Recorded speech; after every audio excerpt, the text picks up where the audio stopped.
ask you to think back to some occasion in your life when you might have gotten in an argument with someone, particularly someone that you love, you cared for a lot, a family member, a spouse, a parent, and really reacted, got so angry, you did things, you said things, maybe broke stuff, said hurtful things, and then later on reflected on your behavior and wondering, what happened? Where did that come from? I want to look at some of the factors that contribute to that type of overreaction, that mechanism, that hyperarousal that occurs. Hyperarousal, anger, hostility. Where does that come from? What generates it? I'm going to talk about stress, okay? Stress as a factor that can influence behaviors. And look at the anatomy of the human brain. We actually have two brains that are contributing to our behaviors. Two brains contributing to our behaviors. And stress is particularly influential on one of them. Stress is nothing that we think about, right? We don't come up with stress. It is a reaction to the external environment. So let me talk about the two brains. I have a diagram here of the cortex of the brain, and this structure underneath the cortex of the brain, which is labeled brainstem here, but I'm really going to talk about the subcortical brain, this entire structure here. The cortex of the brain is what I'm going to call the human brain, the intelligent brain. It's where our personality is, our individuality, where we make choices of our mate, what we eat, what kind of music we listen to, what car we drive, where we live, what type of life we live. We take in sensory information and it's processed in the cortex, and we take actions based on sensory information. That's where our personality, our individuality is all centered in that cortical area. Note in the human brain, it's actually by far the largest mass of the human brain is cortex. Okay? We rule the world as humans. Why? Not because we perform animal functions better than any animals. We're not bigger, faster, stronger than animals. We think better. We have the largest cortex, and we rule the world. But we're animals. We eat, make waste products, and make babies.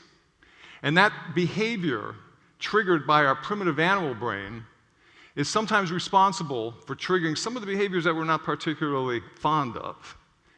So this primitive animal brain, what does it do? Well, the brain reacts to situations whether we want it to or not. Particularly this animal brain, which doesn't think, it just reacts to the environment. So if I said to you, hey, let's all go outside and race across Broad Street, but don't let your heartbeat increase, could you do it? No. You can think to yourself, hey, I'm going to stop my heartbeat for 10 seconds, but you can't do it. The thought exists, the thinking exists in the cortex, the human brain, but the animal brain is controlling your heartbeat and won't let you do it. So you can think all you want about lowering your blood pressure, and it won't happen. That primitive animal brain is maintaining your heartbeat, your breathing, your digestion from the moment that you're born. And even pre-birth, as a fetus. These structures start operating in that central nervous system. Primitive animal brain is operating nonstop until your death. Pretty amazing, okay? I'm going to ask you to look at another way that this primitive animal brain reacts to situations, okay? So this, let's picture a bunch of guys hanging out, arguing about who's going to win the Super Bowl on Sunday, talking about cars, whatever men might want to talk about when they're involved in a conversation. I'm a man, so I look at, I only have a male perspective on things. But a bunch of guys are sitting around talking. And all of a sudden, during that conversation, this really attractive-looking woman walks by with an inappropriately short miniskirt and an inappropriately tight T-shirt. What's going to happen to that conversation? All right, the little snickers in the audience. No, not me, man. I don't look. Men will be attracted to that, not because they're out there searching for mates. Married men might react that way, okay? But because of the fact there's an animal instinct of sexual attraction. Why do advertisers put sexually attractive women in ads? To attract attention to that ad so people go out and buy stuff they don't need. Okay, it's an animal instinct. Now, I may be distracted at times, but I'm married, so I don't go out and chase the girl. Married men, committed men in relationships might be attracted, might be there might be like a magnetic boom, but back focus on, hey, I'm married. Yeah, I think the Patriots are going to lose, or whatever, whatever the conversation is. But the reaction, and I don't know how women react to men. I mean, fortunately, you do react to us ugly guys, but it's good, But that primitive sexual instinct is a really important behavioral driver on a day-to-day basis. Male elephants are attracted to female elephants. Female frogs mate with male frogs. All species mate. Sexual attraction, basic animal instinct. A more powerful animal instinct programmed in that primitive animal brain is survival. And how do animals survive? Fight or flight. Okay? Much more powerful instinct. So the primitive animal brain, to review, runs our body, breathing, digestion, heartbeat, maintains blood pressure, and is programmed for primitive animal instincts that all animals have: eating, sexual attraction, seeking safety and shelter, and then that most powerful instinct, survival, fight or flight. The cortex of the brain is our thinking brain. It makes decisions, it takes actions, it does things, based on sensory information. It thinks. That's where our memory is located, all of our processing. Now, my job on a daily basis is I'm a physician. I'm the director of the traumatic brain injury for the military down here at Fort Gordon, Eisenhower Army Medical Center. And I'm going to use some examples of what happens to soldiers when they're taken from the United States, sent over to Iraq and Afghanistan, and experience the traumatic experience of war. And how does that experience impact their performance? How does that experience impact their behaviors based on the influence that traumatic experience has on their brain, whether they want it to or not? So what they do is they go to a place like Iraq or Afghanistan, and what is the enemy trying to do to them when they're there? Kill them. The enemy's trying to kill these men and women. So their fight or flight, their primitive animal instinct is ramped up and magnified, turned on big time, all the time, not for like 20 minutes here and 10 minutes here, but nonstop. For 24/7 through their entire time of deployment. I was with a patient this morning. 7 deployments. 7 deployments. 14 months minimum of those 7 deployments. Hyperactivated fight or flight. And when you're in a place where bad guys are trying to kill you, having your fight or flight activated to respond real quickly is the best thing that could happen to you. And it functions great when you're in a combat zone. But now let's take that soldier and return him to the United States. So you get on a plane, come back to the U.S., get off the plane, I'm back home. What part of the brain is recognizing the geographic shift back to the United States? The cortex, the intelligent human thinking brain. But where was this hyper-aroused fight or flight located? In the primitive animal brain, the subcortical brain, specifically a structure called the amygdala, which becomes hyperactivated and triggers fight or flight. Now, that was very, very powerful and essential in a combat zone, but the soldier now comes home, and he's still hyperactivated. So to give you an example, I had one of my men he was home for a few months, he was feeling pretty good, he went to a rock and roll show in Atlanta, hanging out in Atlanta, the concert, was doing okay with the crowds, but all of a sudden, boom, fireworks go off, and bam, he dives to the ground. Now, he didn't hear the explosion and go, that sounds like a bomb, I'd better duck. He reacted, non-thinking. So now let's look at the anatomy of the brain, because there's one more super important point to make in here that's fascinating. Sensory information comes into, we see, hear, taste, touch, and smell. That sensory information comes into our sense organs, is sent to a structure in the brain, except for smell, which bypasses the thalamus, but all the rest are sent to the thalamus, which is a relay station, and it sends a signal to both the human intelligent cortical brain and the primitive animal brain. So in this case of this explosion at a rock show, the explosion gets to the cortex, and the cortex is going to think about it. Explosion sounds like a bomb, but wait a minute, I'm in Atlanta. Oh my God, it's a terrorist bomb. But wait, the band's still playing, nobody's running for cover, nobody's hurt. Oh man, it's fireworks. Whew, I'm okay. And the cortex could figure that out very quickly. Simultaneously, that signal went to the animal brain. Now, the animal brain doesn't understand geography. It's hyperactivated. It's hyperactivated particularly to explosions, which in war meant what? IEDs, rocket-propelled grenades, mortars, blood, guts, death, body parts. Here's the second key point about this primitive animal brain. Number one, it doesn't understand geography. Number two, It's faster than the thinking brain. The animal brain actually is physiologically wired to respond faster than the thinking brain. So before the soldier can think that soldier was fireworks, that explosion was fireworks, boom, he's on the ground diving for cover. By the time he hits the ground, he's going, oh my God, I feel like a jerk down here, because everybody else is up cheering and he's on the ground, okay? But it was a non-thinking response, non-thinking response, triggered by the animal brain, which is wired to respond faster. And when you think about it from a survival perspective, the faster we react, the more likely you are to survive. So indeed, through an evolutionary period, the human species has been around about 300,000 years, but for 300 million years, animals have had a fight or flight reaction. I don't know who figures this stuff out, but that's what it says in the biological books. So 300 million years of fight or flight, the faster they react, the more likely they are to survive. The animal brain's not very smart. It's fast. The quicker you respond to dangerous, threatening situations, the more likely you are to survive. Okay? A child that grows up in an abused environment, you could take them out of that home, right, and put them somewhere else.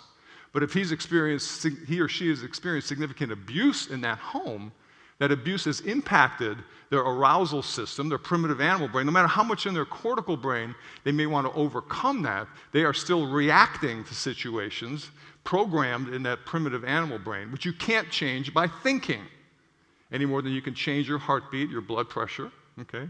Eat and hold your food in your belly for 4 hours before you digest it, right?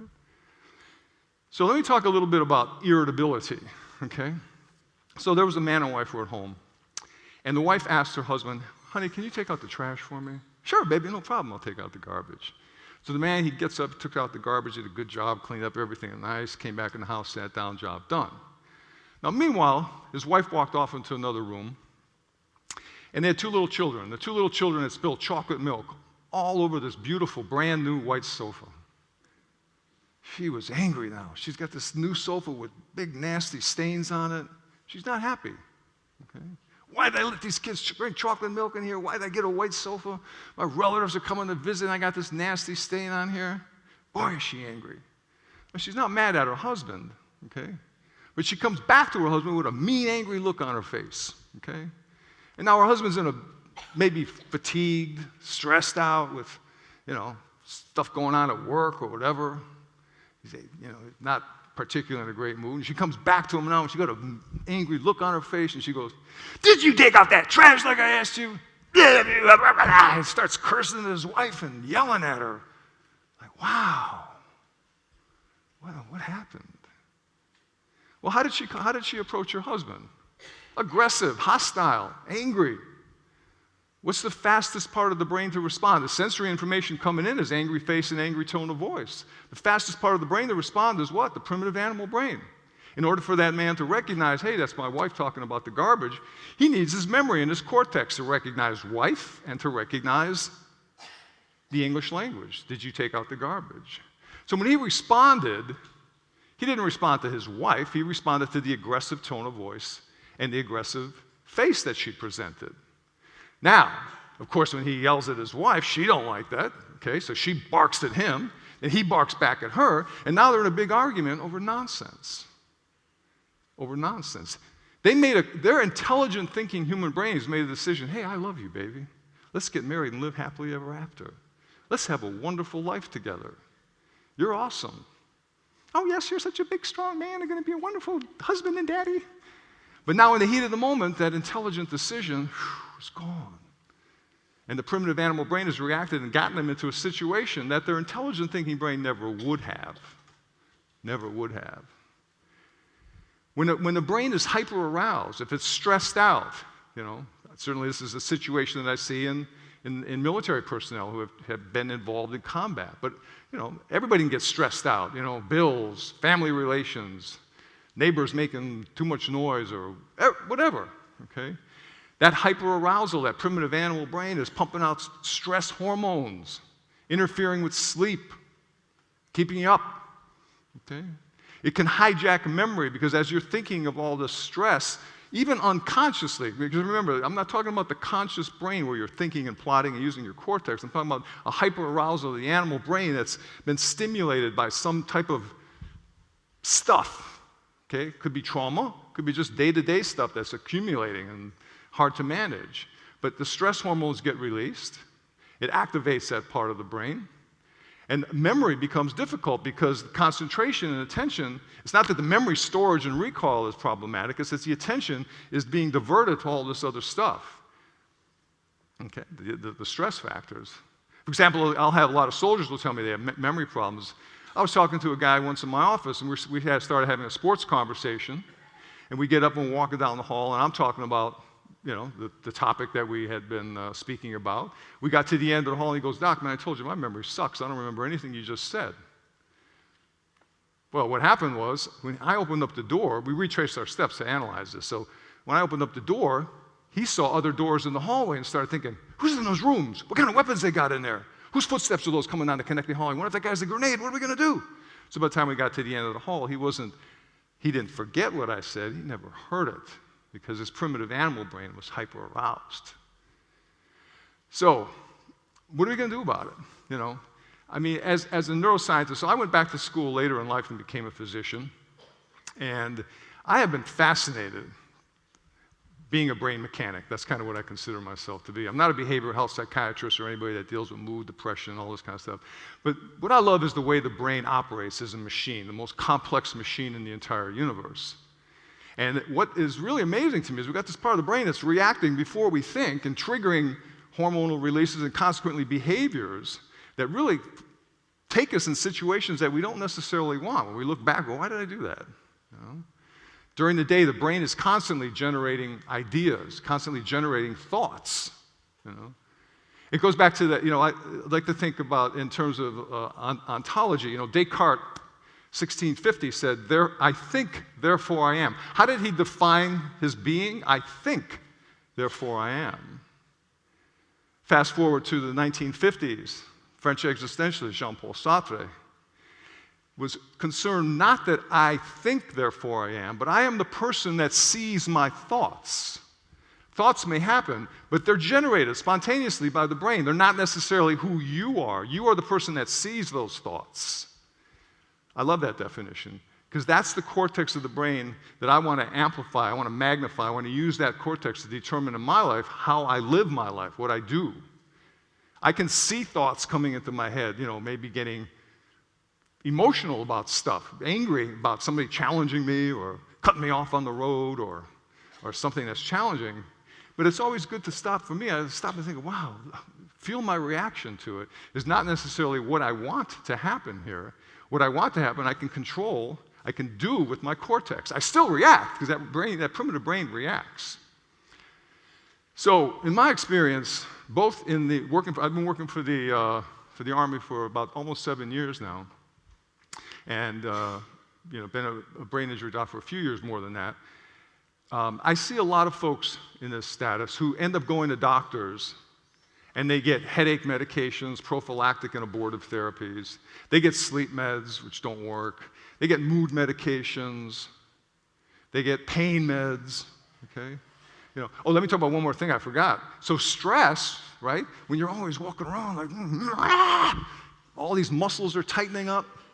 You're walking around, neck is sore, back is sore. This is pain being generated by stress. With headache generation, particular tension, and then migraine headaches, neck muscles being tight, from stress. Pretty much every soldier that I see that's been in the war has this going on. So is the solution to give them headache meds to fix the headache? Or do we get to the cause of the problem? Let's get to the cause of the problem. This isn't rocket science. Okay, a person's stressed, it changes the way their body is operating because of these stress hormones being activated, so we can do things to reduce the stress. You don't need Zoloft. Well, I'm not talking about now psychiatric patients need medications, but I'm talking about just cases where there's a clear-cut cause of hyperarousal, hyperstress, okay? Where these physical symptoms are being generated not by abnormalities in the brain, but by a set of circumstances that is arousing the primitive animal brain to create stress hormones and activation of this thing we call stress. So what we do when we treat the men and women who have gone to war is try to get to a solution, okay? So how do we treat headaches? Send them to a physical therapist. They learn a stretching program. They get devices, heating devices, massage devices to loosen up the muscles, lower the tension that's triggering the headaches. Learn sleep hygiene, learn relaxation techniques. Okay? We have yoga classes. Okay? We teach meditation. Meditation has been an amazing tool. You know, meditation relaxes the brain. What happens? Physical symptoms get better. Headaches, memory, sleep, mood issues, all are improving. Okay? Exercise, physical exercise is the one I'm probably the biggest advocate of. Okay? We have many patients who are on profiles, meaning they're not allowed to exercise at normal high level of military.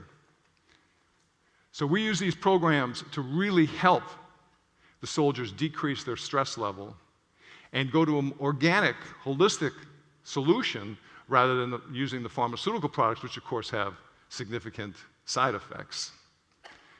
So I leave you with the message of considering in your own lives how your primitive animal brain reacts to situations triggering actions, and urge you to consider alternatives to the pharmaceutical industry. I am about to demonstrate something that I do for relaxation.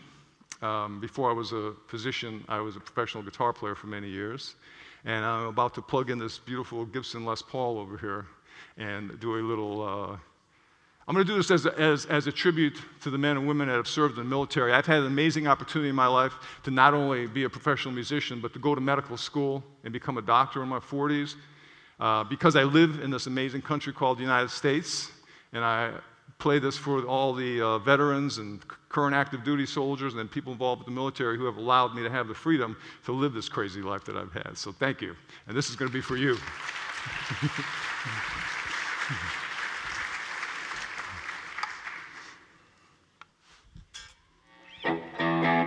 Okay, let it rip.